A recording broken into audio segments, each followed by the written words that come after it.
बात है साल 2023 की, जब सितंबर के मंथ में ऑस्ट्रेलिया की एक रिसर्च टीम रात के आसमान में कुछ रेडियो सिग्नल्स को डिटेक्ट कर रही थी, ताकि रेडियो वेव्स को इमिट करने वाले कुछ common objects like neutron stars, pulsars, magnetars की दिशाओं का पता लगाया जा सके।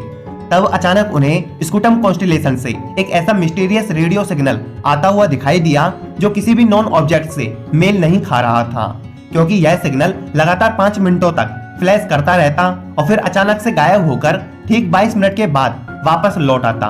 इस घटना के बाद जब इसे गहराई से जांचा गया तो हमें पता चला कि यह सिग्नल असल में पिछले 35 वर्षों से हमें लगातार मिल रहा है और हम आज तक इसका एग्जैक्ट सोर्स जान नहीं पाए हैं। अब यहाँ पर सवाल उठता है कि क्या कोई एलियन सभ्यता इस स्ट्रेंज रेडियो सिग्नल के जरिए हमें अपनी लोकेशन बताने की कोशिश कर रही है, या दूसरी संभावना ये है कि इस यूनिवर्स में कुछ ऑब्जेक्ट्स ऐसी हैं जिन्हें हम समझ नहीं पाए हैं।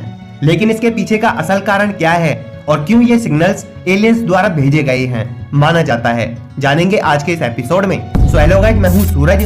तो चलिए शुरू करते हैं आज का यह नया एपिसोड। साल 2018 जब under graduate student tyrant southern sky के पुराने डेटा का अध्ययन कर रहे थे, तभी उन्हें फ्लैश करता हुआ एक ऐसा रेडियो सिग्नल मिला जो किसी लाइट हाउस से आता हुआ बीम की भांति दिखाई पड़ रहा था, जिसे नाम दिया गया ग्लेम एक्स, जिसके बारे में आगे चलकर नताशा हॉर्ले वॉकर ने इस पर स्टडी शुरू की।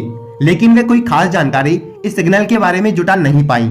लेकिन उन्होंने पाया कि यह सिग्नल प्रत्येक 18 मिनट में बार बार रिपीट हो रहा था, लेकिन महज 3 महीने के बाद यह सिग्नल पूरी तरह से गायब हो गया। नताशा व उनकी टीम ने इसे खोजने के लिए पूरे सर्दर्न हेमिस्फीयर को दोबारा से स्कैन किया, लेकिन वे इसमें कामयाब नहीं हो पाए। 18 मिनट के सिग्नल के गायब होने के बाद नताशा व उनकी टीम द्वारा एक ऑब्जर्वेटरी जिसका नाम था MRAO से पूरे सर्दर्न स्काई की स्कैनिंग शुरू की, और तभी उन्हें स्कूटम कॉन्स्टेलेशन में उसी के ही जैसा एक और सिग्नल मिला जो हर 22 मिनट के बाद फ्लैश करता हुआ नजर आता, जिसे उन्होंने नाम दिया J183910।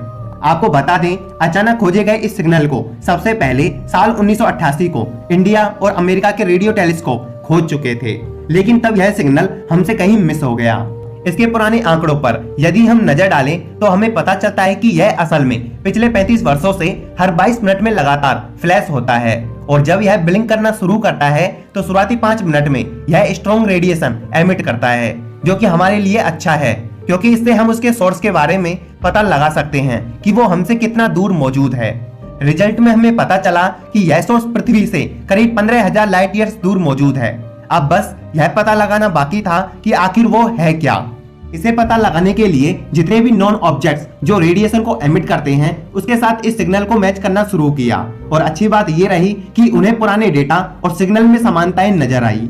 उस डेटा में कई ऐसे रेडियो सिग्नल थे जो बिल्कुल J183910 की ही भांति ब्लिंक कर रहे थे, और वो ब्लिंकिंग पैटर्न कुछ समय बाद रिपीट हो रहा था, जिसका टाइम पीरियड बिल्कुल 22 मिनट के बराबर था। और फाइनली हमें उस सोर्स के बारे में पता चला जो न्यूट्रॉन स्टार की टिपिकल कैटेगरी पल्सार से एमिट हो रहा था। वैसे आप सभी पल्सार के बारे में जानते हैं, जब सूरज से 10 से 20 गुना बड़े सितारे फटते हैं तब वे व्हाइट ड्वार्फ स्टार में बदलने के बजाय वे साइज में बेहद छोटे सुपर डेंस न्यूट्रॉन स्टार में तब्दील हो जाते हैं।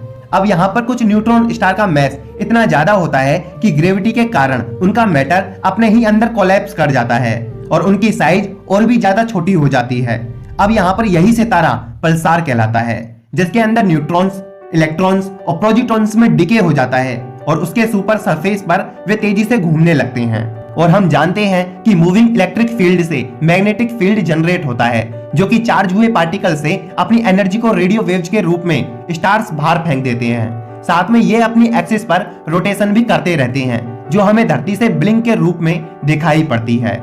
और वैज्ञानिक मानते हैं कि यही ब्लिंकिंग पैटर्न हमें सिग्नल के रूप में कैच हुए थे। लेकिन इसके पीछे का सच जानने के लिए उन्होंने अभी हाल फिलहाल में मिला रेडियो सिग्नल क्या वाकई में ही पल्सार की वजह से है, इसके लिए सभी पल्सार को उसके रोटेशन पीरियड के बेसिस पर इस ग्राफ में प्लॉट किया। अब नॉर्मल पल्सार का टाइम पीरियड 0.25 से लेकर 2 सेकंड के बीच होता है। अब आते हैं वे पल्सार जो लगातार घूमने के कारण अपनी एनर्जी को लूज करना शुरू कर देते हैं और अपनी रोटेशन की स्पीड को कम कर देते हैं। यदि उन्हें ग्राफ में प्लॉट किया जाए तो वे इस रीजन में मूव करेंगे, जिसे कहा जाता है डेथ वैली। जैसा कि नाम से ही पता चलता है कि यहाँ पर पल्सार की लाइफ एंड होने की कगार पर होती है, क्योंकि यहाँ के पल्सार्स इतने ज्यादा स्लो रोटेट करते हैं कि वे मुश्किल से ही कुछ ही मात्रा में रेडियो वेव्स एमिट कर पाते हैं। लेकिन कोई पल्सार जब इस डेथ वैली को ही पार कर जाते हैं तो उसका मतलब होता है कि वो स्टार पूरी तरह से खत्म हो चुका है और वो कोई भी रेडिएशन को एमिट नहीं कर रहा। परंतु खगोलविदों ने जब स्टार J1839 10 को और उससे मिले सिग्नल को उस ग्राफ में प्लॉट किया तो वे सभी हैरान रह गए, क्योंकि आप देख सकते हैं कि यह सिग्नल डेथ लाइन के आगे होकर भी रेडियो वेव्स एमिट कर रहा था, जो साबित करता है कि यह ऑब्जेक्ट कोई पल्सार तो बिल्कुल नहीं है। तो खगोलविदों ने अपना ध्यान पल्सार से हटाकर मैग्नेटार्स की ओर शिफ्ट कर दिया। मैग्नेटार्स वे स्टार्स होते हैं जिनकी मैग्नेटिक फील्ड नॉर्मल पल्सार से 1000 गुना ज्यादा होती है और इनका रोटेशन टाइम पीरियड भी कहीं ज्यादा होता है। पर जब इसे भी इस ग्राफ में प्लॉट किया गया तो यह उस डेथ लाइन के आसपास या सिग्नल के ही आसपास मौजूद था, क्योंकि मैग्नेटार्स बहुत ज्यादा ऊर्जा रखने के कारण वे रेडियो वेव्स के साथ साथ एक्स रेज भी एमिट कर रहे थे। पर हमें मिला यह सिग्नल केवल और केवल रेडियो वेव्स को ही एमिट कर रहा था। यानी साफ था कि धरती को मिला यह सिग्नल न तो पल्सार के कारण था और न ही मैग्नेटार के कारण, जिसका मतलब ये हुआ कि यह सिग्नल किसी भी नॉन ऑब्जेक्ट से मेल नहीं खा रहा था और इसीलिए उनके मुताबिक यह सिग्नल अभी भी एक मिस्ट्री है। कोई भी सिग्नल के पीछे का असल कारण नहीं जानता है।